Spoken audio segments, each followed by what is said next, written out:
Welcome to the woods on a crisp autumn afternoon. And it's been cold the last couple of days, -3 this morning. But that's fine. Fire up the log burner. And I love this time of year. You kind of know what to expect. It's going to be fresh. And the colours on the trees here are incredible. Yellows, orange, brown, still got some green as well. And some days it's like it's raining leaves as they fall off the trees. It's beautiful. And this morning I've been up feeding the chickens and the turkeys. And I've let them all out. They're not on lockdown. And there's a gang of them wandering around here now because they saw me walk down. Let's see if you can see any of them. There's a couple there. I've got about 15 wandering around. And they're inquisitive and they like to get out. They love their freedom. Much the same as me and you. And I love it here. And the dogs like it here as well.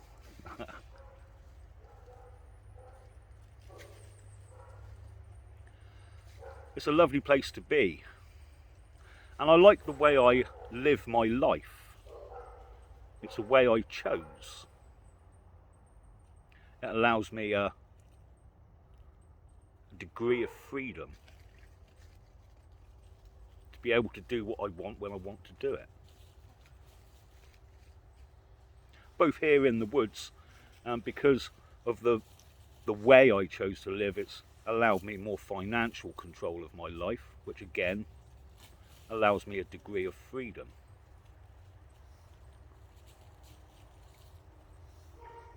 And it's a word we've heard a lot about recently. And on most of the videos I've made over the last nearly year and a half, I've spoke about what's been going on. I've spoken about what's happened and what I thought would happen as time rolled on. And what I envisaged was a split. A dual society.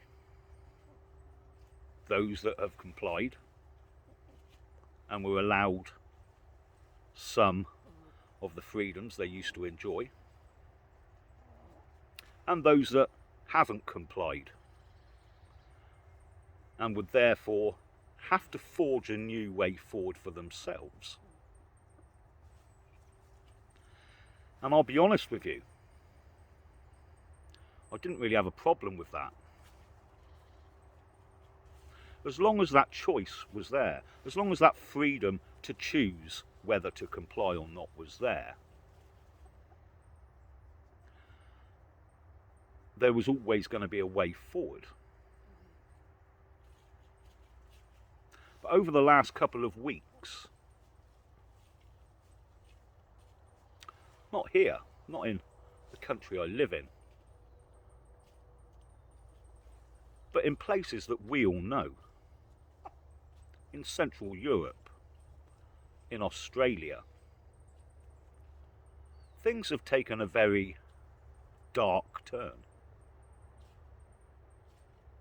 In Australia, there's a place called Howard Wells, I believe, and they've built detention centres, camps there. And last week they've started to move people that tested positive to those camps. And not only the people that have tested, but anyone they've come into contact with. So completely healthy people being taken from their homes and placed in a camp.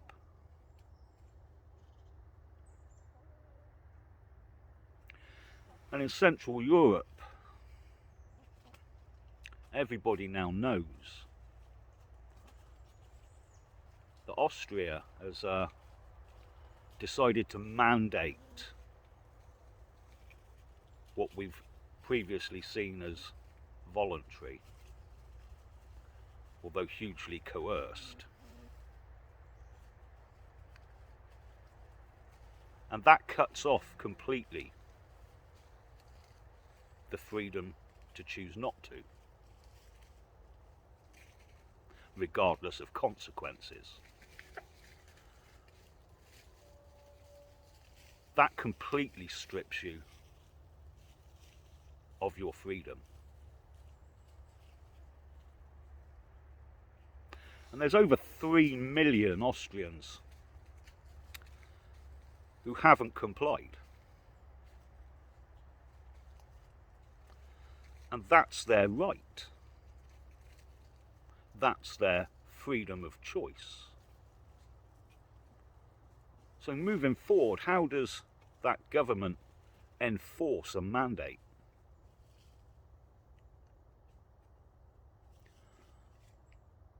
How do you force somebody to do something they don't wish to do? Well, they've said that the first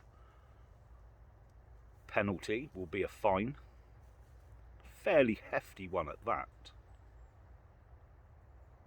And if you refuse to pay that fine, or if you're unable to pay that fine, then you'll be imprisoned.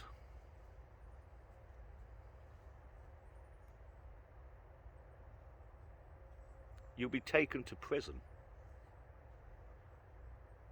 And if you don't want to go, you'll be dragged from your house and incarcerated.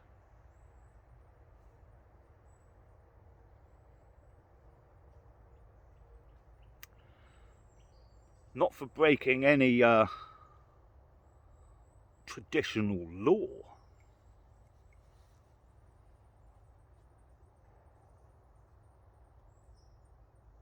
Taken to camps in Australia, thrown into jail in Austria. Now please put yourself in the position of an Austrian family who have decided, they've chosen not to comply. And they're fine and they're getting on with their life as best they can under the circumstances. In February, when this comes into play and their front door is violently kicked in, and the army or the police, whichever group they choose to use, grab hold of the children, do they plan on imprisoning the children because they haven't complied? Or maybe they'll force them there and then. What do you do if it was your children being held down? If it was your wife being held down?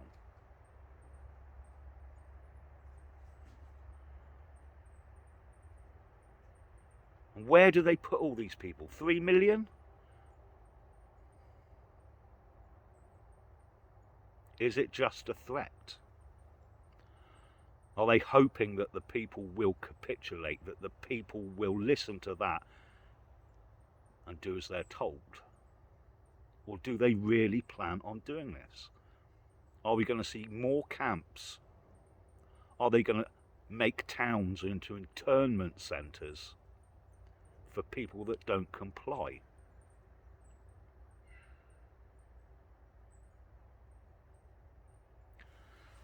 And we've seen that in so many dystopian movies from the 80s and 90s, Escape from New York, where the whole of New York is one prison camp. Is that really what they're planning on doing?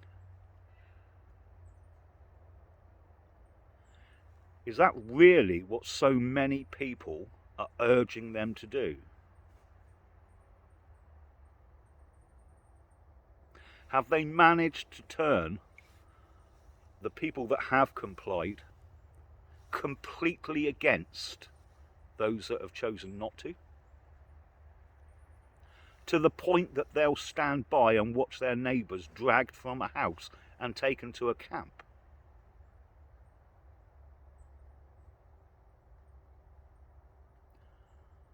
Has their propaganda been that strong?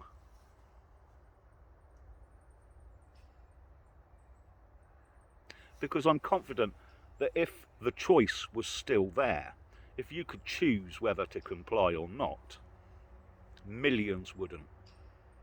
Millions would choose freedom over capitulation and tyranny. Millions of us. But if they plan on using violence to enforce this, how does that end?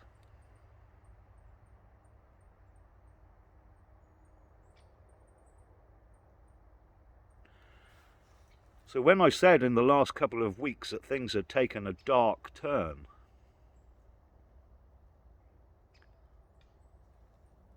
I don't think that many people have even dwelt on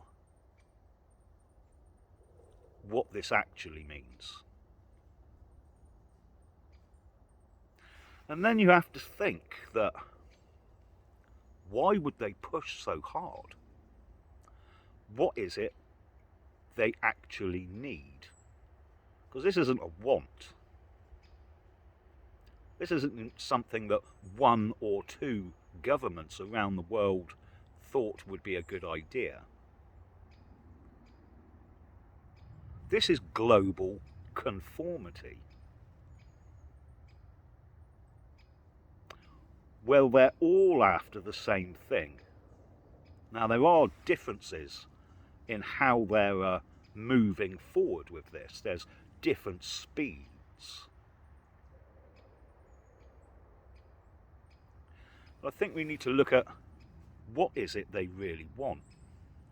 And after looking at this for the last year and a half, there's two things that the people, the public-facing people, the World Economic Forum, Bill Gates, and the rest of the 1%ers, there's several things they continually talk about. The first is the digital ID.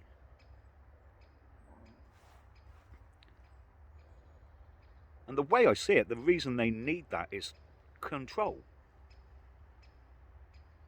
You'll need that digital ID to be able to do anything, to be able to participate. If you look at what's happening now with the passport system, if you haven't got one, you can't get into a supermarket or a sporting event.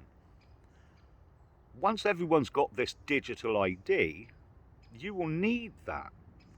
And it's very easy for them to just turn it off. So you best do as you're told, because without it, you won't be able to do anything. It's the perfect control mechanism. So it's important for these people that they get that. And I don't think any longer that their plan is to allow a small percentage to not have it.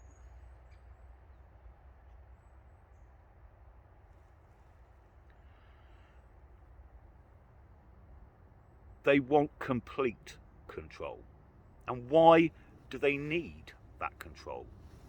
Well, I've spoken before about how populations have been controlled by governments and organisations in the past. And one of the main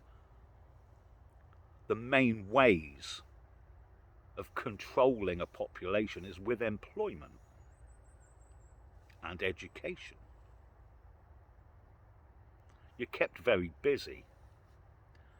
You're kept at a subsistence level. You need to go to work to get the money to pay the bills, to buy the nice things. And they're telling you daily what's a nice thing. Get the new thing. Get the new phone. Take the kids abroad. Treat the wife. Consumerism. And we all bought into it. And we couldn't afford not to work. And we kept so busy working that we didn't even have time to look up and see what was really going on. So employment's been used as a tool to control populations for quite a while. But you see, these organisations and structures running things now understand that we're at a point in time where employment can very nearly be eradicated, or human employment. And they talk about the fourth industrial revolution, they talk about technology, they talk about AI, they talk about automation, and all these things are possible. They've been possible for a while, but all the technologies had to be in line, and now they are. So when people don't need to work, or most people don't need to work, how then do you control them? How then do you pay them? How then do you tax them? Well, you can't. So you need a new system. And that's where we are. That's where we are. We're in the pregnancy stage. It hasn't been birthed yet. We're in the pregnancy stage of a whole new system. And it will be global. And they will not allow dissent. The internet kind of threw a spanner in the works. If this had happened 30 years ago, they would have been able to implement it much, much quicker. But people have access to a lot more information now. But the minute that digital ID comes in, you'll be banished from every corner of the internet. There will be no dissent. And I dare say there will be some dark corners on there that you may still be able to get on. But on the whole, no one's going to hear the message. And we've seen that happening already.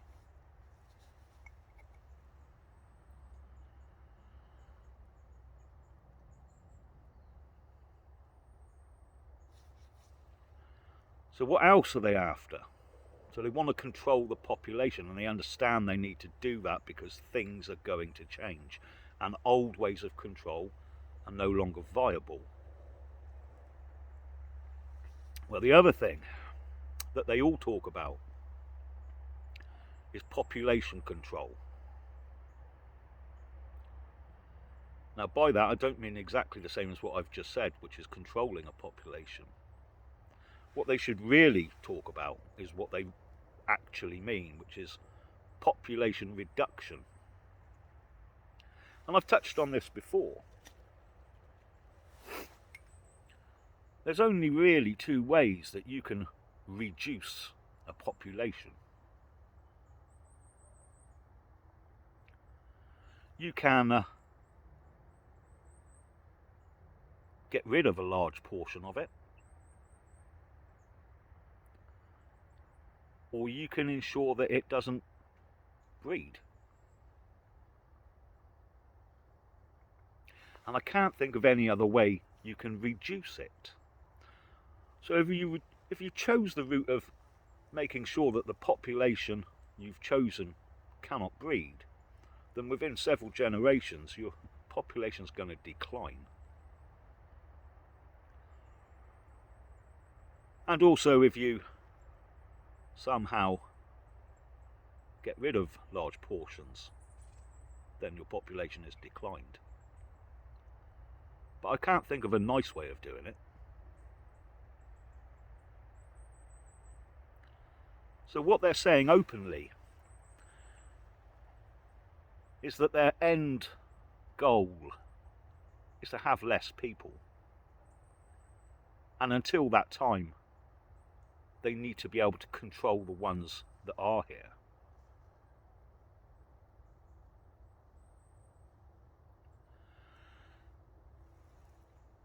I've got a message. I choose not to comply. There is nothing you can do. I will never comply. When all of this started, I drew my line in the sand.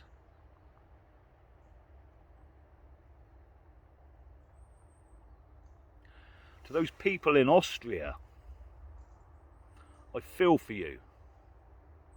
Hold the line. There's still hope that this is just a threat. And maybe they cannot do it. Maybe they back down.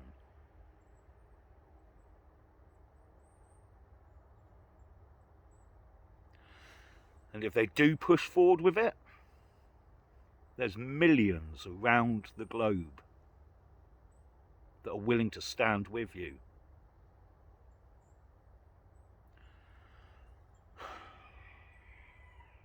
So it may look dark,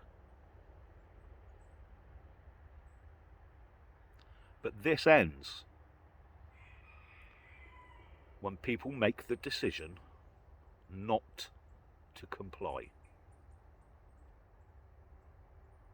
to not give in to tyranny, to say no to the people that take away our freedom.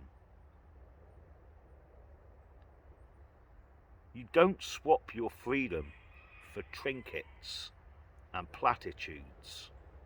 Once they're gone, you never get them back.